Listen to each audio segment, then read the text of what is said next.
Hello everyone, my name is Norman Sandler. This is John Busto. I'm here to teach a seminar as part of our series of the IKC Dublins this year that unfortunately we were not able to have our seminars or tournament due to the COVID-19 virus. So we have all decided, the Kenpo International instructors that were dedicated and willing to teach seminars in Dublin, is to do it online. I like to discuss finger sets 1 and 2. The reason I would like to do that, I see the correlation and parallel of 1 and 2 as we're doing one stationary and one with movement. It's very important to understand the finger set is exactly what we're talking about, is dealing with open hand strikes and utilizing the different hand positions of the finger. And your whipping actions, thrusting actions, clearing actions. So in right neutral bow, and I'm facing this way, and let's say John is in the same position in his left neutral bow, and I was going to strike fully. The reason I would strike fully would be trapping with my left hand and striking with my right hand. But if he was any closer, then I would bring it in, tucking my elbow in 3/4. If it was any closer, then my elbow would come into my rib cage, and then it came even closer, then I would do a horizontal inward elbow strike. If someone got behind me, I'd do a back elbow, and then I would do a strike again. So the point I'm getting after is my dimensions and ranges change from full extension to 3/4 to close range to elbow distance to a finger poke over my shoulder to a left back elbow. I can actually do one more. I can hammer fist even behind, and from there even back kick to cover even more distance. So keeping that in mind, we're trying to show the height, depth, and width and within the rim of our, what we call the outer rim, within our shoulders and our legs. So when I'm in a horse stance, we call the rim basically the out of the head coming around the groin area and coming to my shoulders, so it's the shape of an egg. So I want to stay within that. As I'm executing my techniques, I'll do it from this angle so you have a better view of my dimension, is thinking of the universal patch we used to show all the time as a 3-dimensional piece, not just one single dimension. So I can extend out and come back, I can come even tighter. So I'm showing depth range and of course the width range. So if I was to strike fully on finger set number 1, I'm fully extended.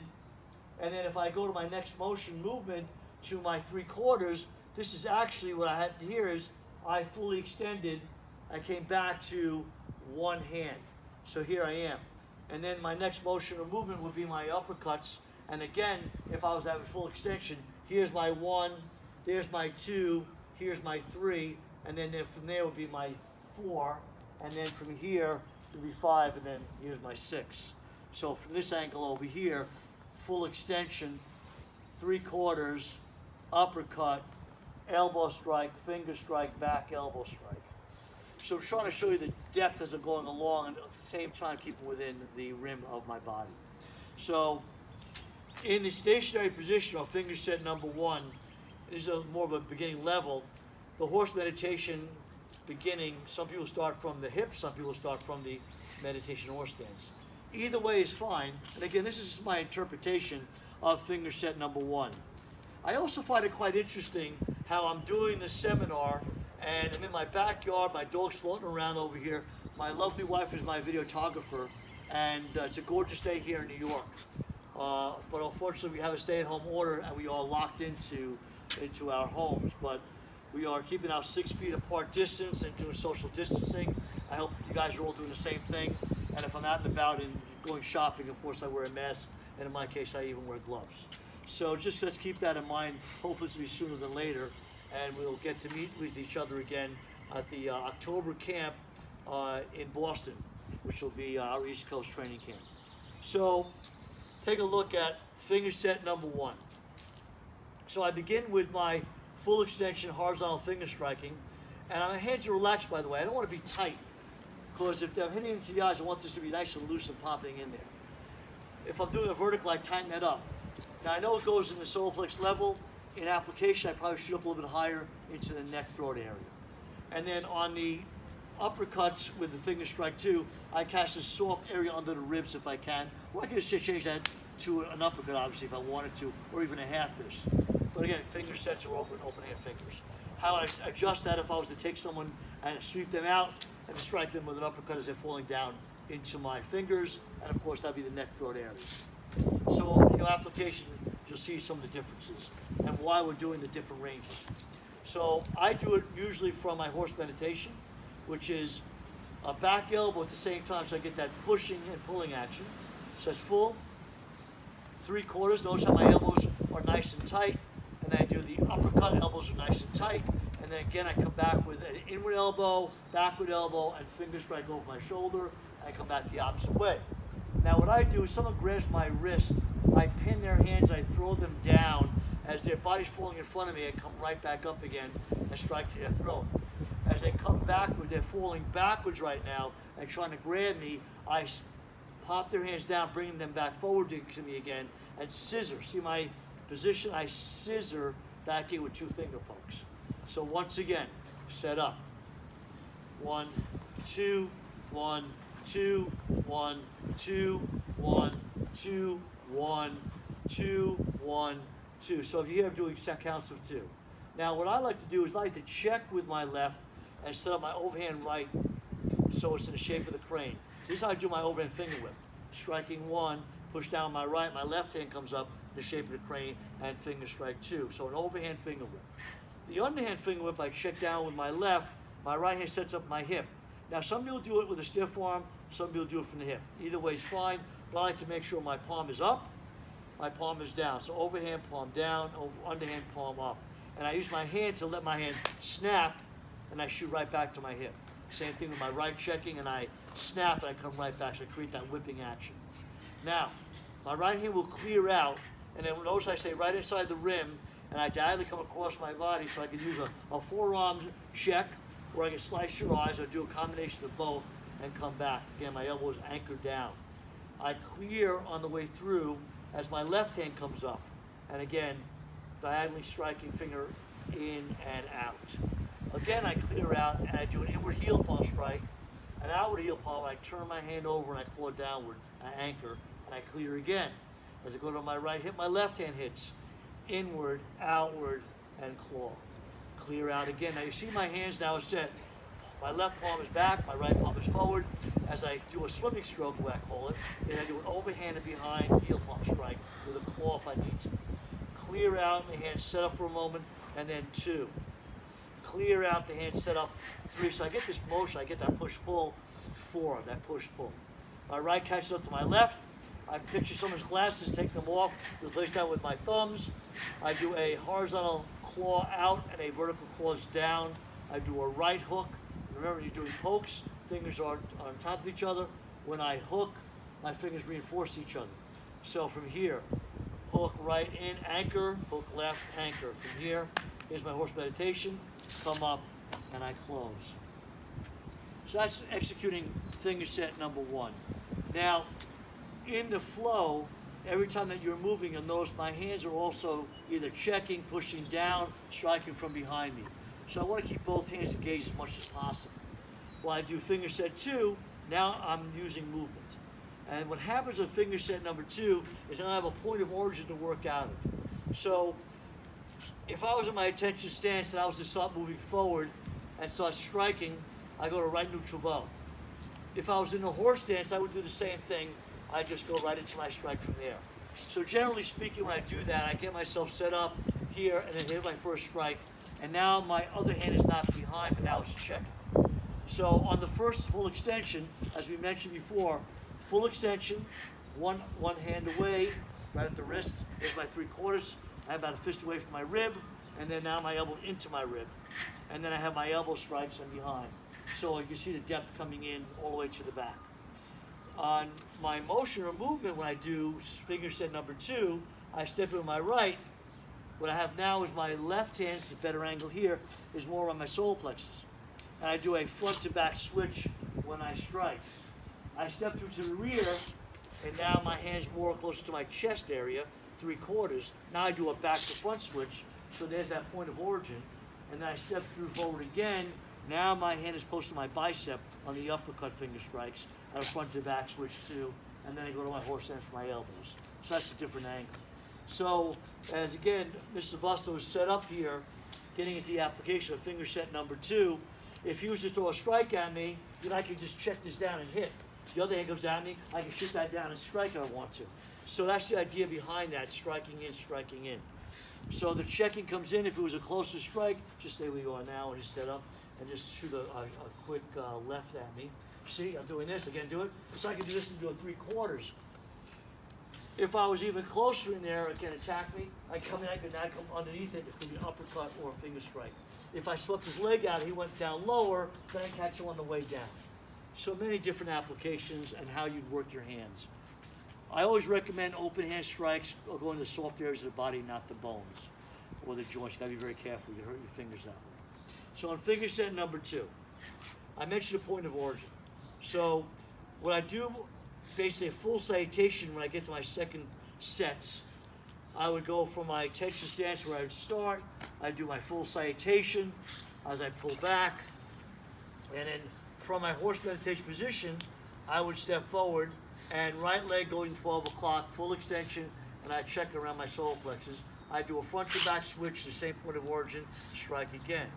Now I step through to the rear, right neutral bow. Now my hands more to my chest. I do a vertical strike. I do a back to front switch, strike again. Now I'm going to step through forward. Now I do my uppercut. Now my hand's closer to my bicep on the check.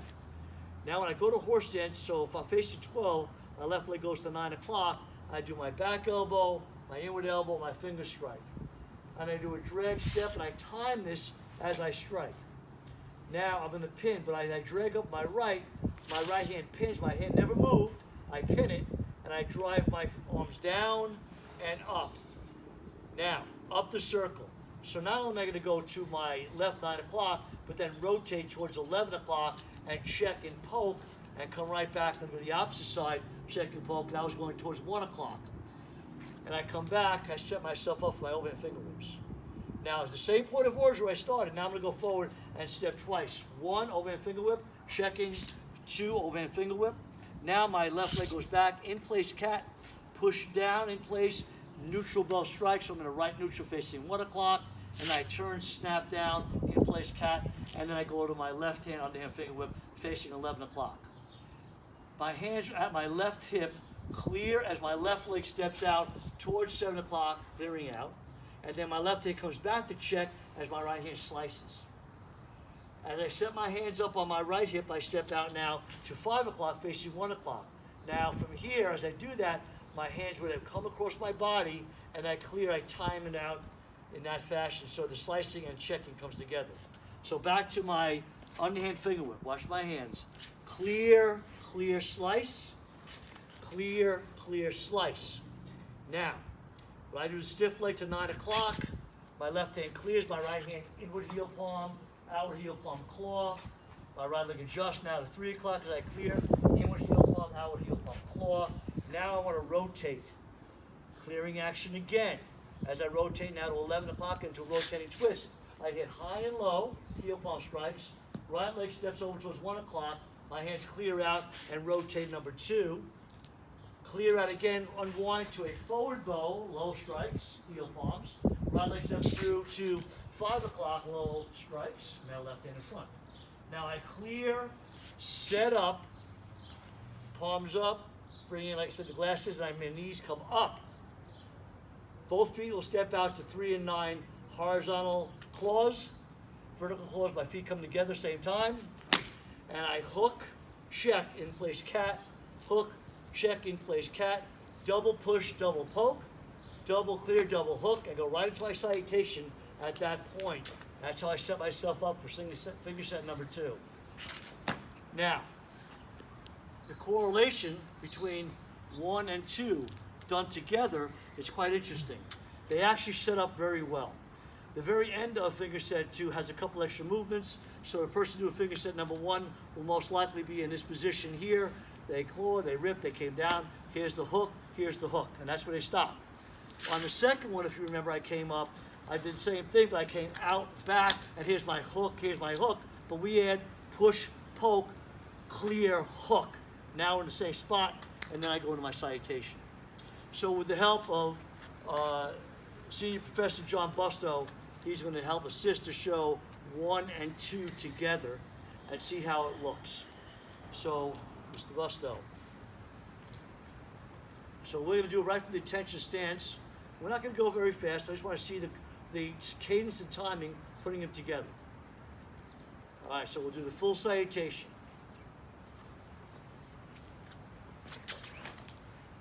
Now, from the horse meditation, we will both begin. So I'm doing number 2, and John Busto is doing number 1.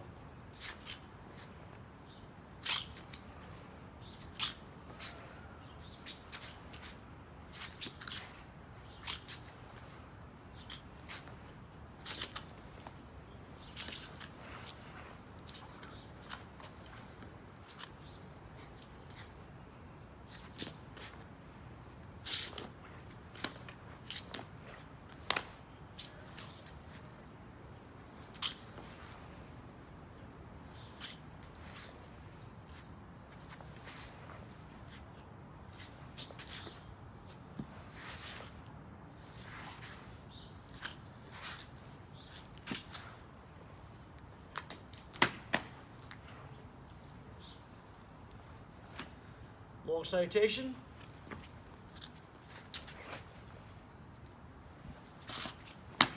So you see the timing and the coordination, they really work together quite well.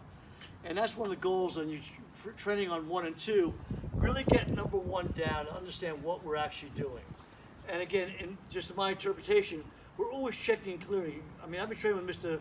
Gilbert Velez for 48 years now. So he's pretty consistent what he teaches and what he does.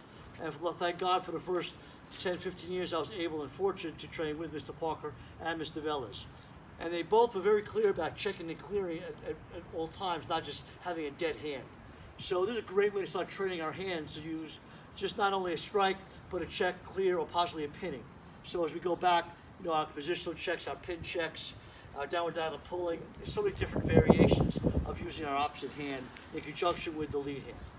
So I really appreciate you giving me the time to go over finger sets number 1 and 2.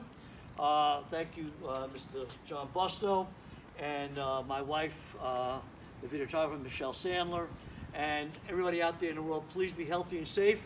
I'm looking forward to seeing everybody else's videos on their seminars. Thank you.